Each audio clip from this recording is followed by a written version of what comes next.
It doesn't matter how old you are, or what you've been through, or how many times life has knocked the wind out of you. Starting over hurts, even when it's the right thing, even when God is in it. It hurts, doesn't it?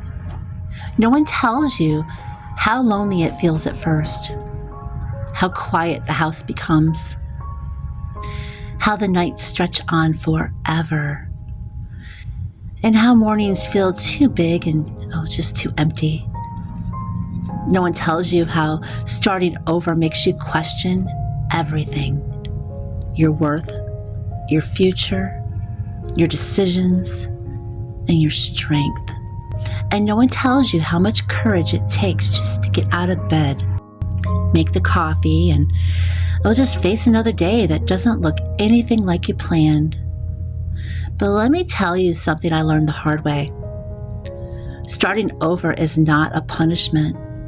It's a rescue. It's God walking into a life you've outgrown, or a place where you were breaking, and gently saying, "Daughter, son, it's time to go." There were seasons when life stripped everything from me: my home, my stability, my relationships, my sense of safety. Parts of myself I thought, I'm never going to get back. And I remember standing in the middle of a life that had fallen apart and thinking, how am I supposed to begin again? How do you rebuild a future out of pieces? That's when the Lord whispered something to my heart that changed everything. You don't rebuild alone. I rebuild with you. See, we think we have to be strong before we start over. But God says, start and I'll supply the strength. We think we have to know the plan, but God says, just take one step. I'll show you the next. We think we have to understand what happened, but God says, trust me, I saw the whole story. Starting over with God will always look different than starting over on your own. God rebuilds gently. He rebuilds slowly. He rebuilds purposefully, piece by piece, brick by brick, moment by moment. But here's the part no one tells you.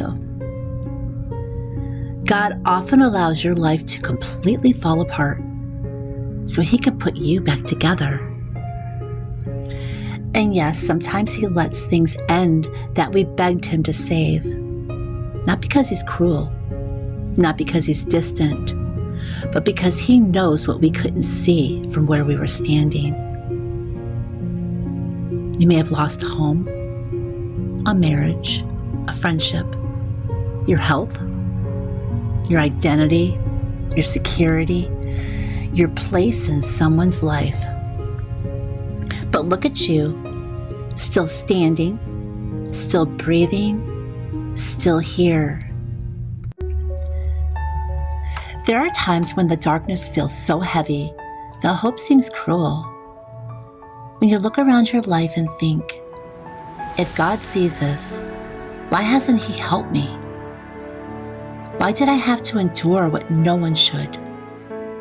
Why did I cry out and feel nothing but silence? Some pain traps you in places you didn't choose. Homes filled with fear instead of safety. Nights when you lie awake wondering if this is all life will ever be. Moments so deep and dark that you truly see no way out. And when you ask God for help, when you beg and nothing changes, it can shatter the way you see Him. You start to wonder if He really notices your tears at all. You begin to question whether you matter, whether you were ever seen, whether love actually shows up when it's needed most.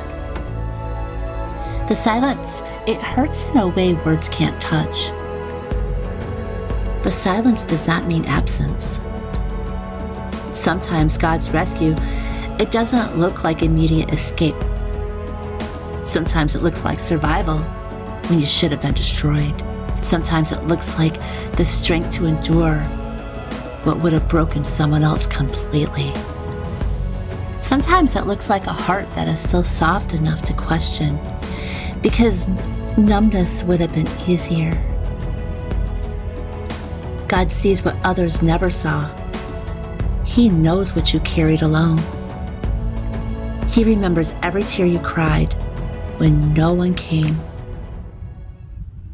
Scripture tells us that God is near to the brokenhearted, not impressed by strength, and not distant from suffering, but close. Closer than you could feel at the time. And even when help didn't come the way you expected, He was keeping something alive in you. Your breath, your will, your ability to still reach for Him. If you are still here, still searching, still questioning, that is not proof God failed you. It is proof He hasn't let go of you. And one day, the answers you didn't get in the darkness will finally make sense in the light. You were never unseen, and you were never forgotten. For a long time, my prayers were simple and desperate. Please heal me, God.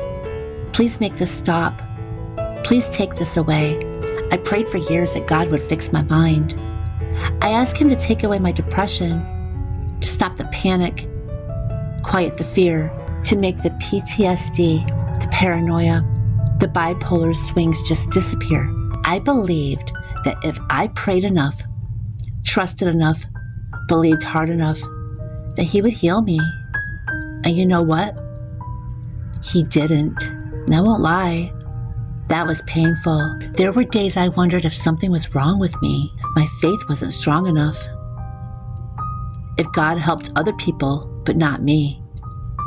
I felt disappointed, confused, sometimes angry, because I knew God could heal me, and yet He did not. Over time, my prayers changed. I don't ask God to take my mental illness away anymore. Not because I stopped believing, but because I learned to pray differently. Now I pray for strength when my thoughts won't slow down. I pray for comfort when the heaviness sits on my chest. I pray for peace on the days when my mind feels loud and overwhelming. And I pray that God would use what I'm walking through for something good. And even if your rebuilding looks quiet, even if it's happening behind closed doors, God sees it. He honors it. And He is faithful to finish what He started. This is not the end of your story. It's the beginning of something new, built slowly, gently, and held together by God Himself. And one day, maybe not today, maybe not next week, but one day, you are going to look around your little home, your quiet kitchen, your peaceful corner, your healing heart, and you're going to whisper, "This is why it all had to fall apart." And you'll thank God for doors He closed that you wanted left open. You'll thank Him for saving you in ways that didn't feel like saving at the time. You'll thank Him for every chapter that broke you, because it built the strength you're standing in right now. Starting over is not the end. It's the beginning. It's the doorway to the life God meant for you. And no matter what you've lost, you are about to gain something far greater. Peace, purpose, and the quiet confidence of a life rebuilt by God Himself. Until then, take the next step. Breathe, rest. Trust the God who rebuilds what feels beyond repair. You are not alone. You are not forgotten. And this is definitely not the end. It's only the beginning. And I'll see you next time.